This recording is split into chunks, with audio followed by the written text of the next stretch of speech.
Edappadi Palaniswami communist கட்சியை தரம் தாழ்ந்து பேசுகிறார் என்று. நான் என்ன பேசினேன்? இன்றைக்கு ஆளுங்கட்சி திராவிட முன்னேற்ற கழகம், கம்யூனிஸ்ட் கட்சி எதிர்கட்சியா ஆளுங்கட்சியா? அதை நான் கேள்வி கேட்டேன். எதிர்கட்சியா இருந்தா எங்க வரிசையில் தான் அவர்கள் அமர்ந்திருக்கிறாங்க.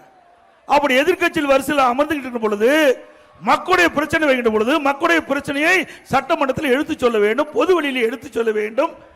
கூட்டணியாக இருந்தாலும் எதிர்கட்சி என்ற வரிசை வருகின்ற பொழுது, எதிர்கட்சியில் இருக்கின்ற பொழுது மக்களுடைய பிரச்சனைக்காக குரல் கொடுக்க வேண்டும். அதைத்தான் நான் சுட்டி காட்டினேன்.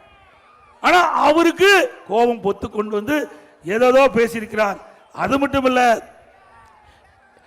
இன்னொன்றையும் சொல்லியிருக்கிறார். நாங்கள் கம்யூனிஸ்ட் கட்சி சேர்ந்தவர்கள் பணம் வாங்கி கொண்டு நடத்துவதாக சொல்லியிருக்கிறார். ஆமா, இல்லைன்னு சொல்ல சொல்லுங்க. யார நாங்களா சொன்னோம்? உங்களை காட்டி கொடுத்ததே திமுக தான். நாங்கள சொல்லல. திமுக கூட்டணியில் அங்கம் வைக்கின்ற பொழுது ஒரு தேர்தலில் ஒரு குறிப்பிட்ட தொகை அதுவும் கணக்கில் கொடுத்ததாக பத்திரிகையில் செய்தி வந்ததே இல்லையோ? முத்தரசு அவர்களே சொல்லுங்க. நீங்க கூட்டணி வச்சு போட்டுருக்கீங்க, திமுக தலைமையில் கூட்டணி அமைச்சீங்க. அந்த கூட்டணியுடைய தலைமை திமுக உங்களுக்கு தேர்தல் ரீதியாக கொடுக்கப்பட்டதா இல்லையா?